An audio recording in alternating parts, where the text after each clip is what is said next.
हर हर महादेव, देवों के देव महादेव के चरण में प्रणाम करता हूँ।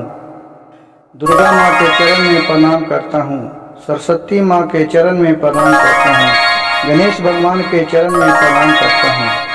गुरु भाई गुरु बहनों के चरणों में प्रणाम करता हूँ।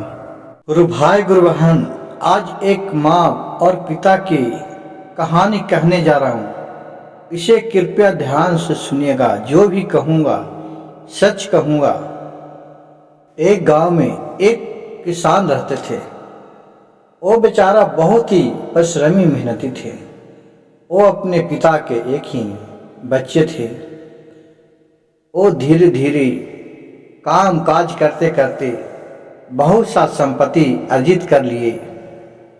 धीरे धीरे 12 बीघा जमीन बना लिए।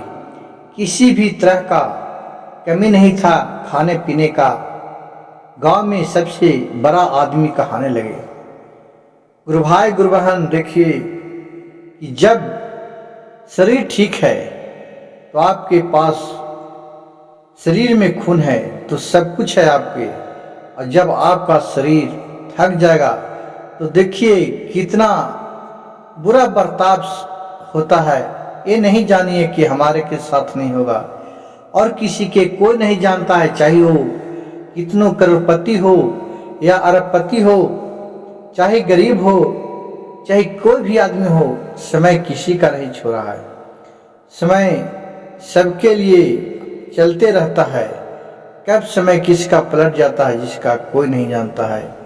लेकिन गुरु भाई गुरु बहन, आज इस कहानी का एक बहुत ही दर्दनाक हिस्सा है कि वो अपने दोनों बच्चे को, किसान था जिसका 2 बच्चे का नाम था, एक का नाम था और एक का रहीम, दोनों का नाम था।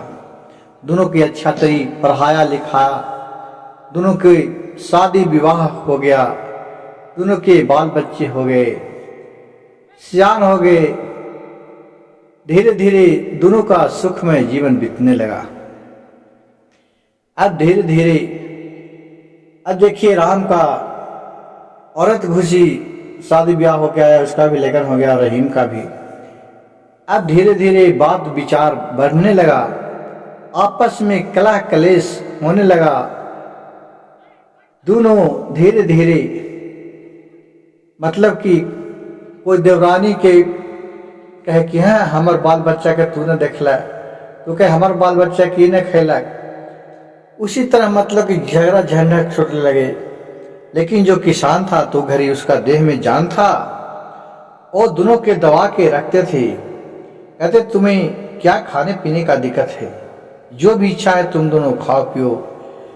हमने इतना अरज के धर दिया है कि तुम लोग के खाने की क्या चिंता लगल है। और वो बहुत ही परिश्रम से कमाया हुआ धन था, व्यर्थ खर्चा नहीं करते थे। अगर कहूँ बर बाजार भी जाना है तो अपने उम्र में आज तक एक मोटरसाइकिल नहीं लिए थे।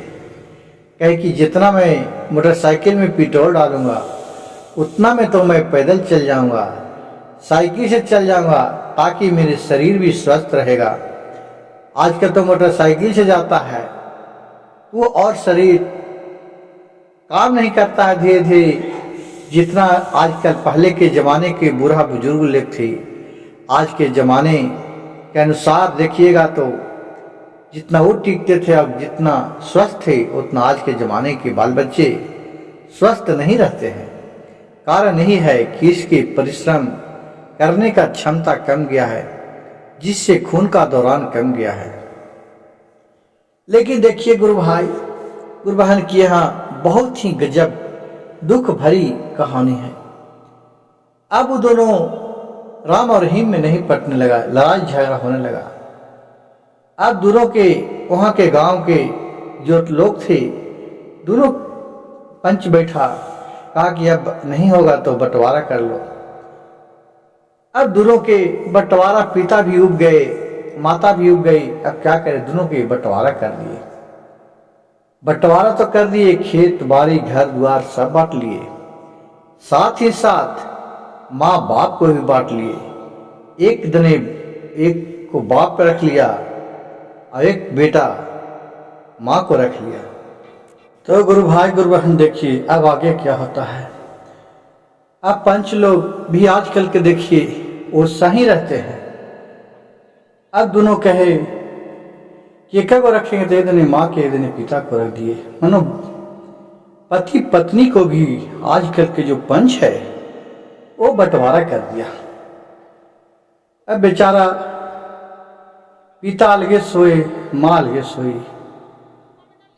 अगर पिता के तबीयत दब हो जाए माँ के बेचारी गोर हाथ चापे। देखिए गुरु भाई गुरु बहन कि जिस बाल बच्चे के लिए एक पिता ने बेटे को राम रहीम को हर खुशी दिया, किसी भी तरह का तकलीफ नहीं दिया।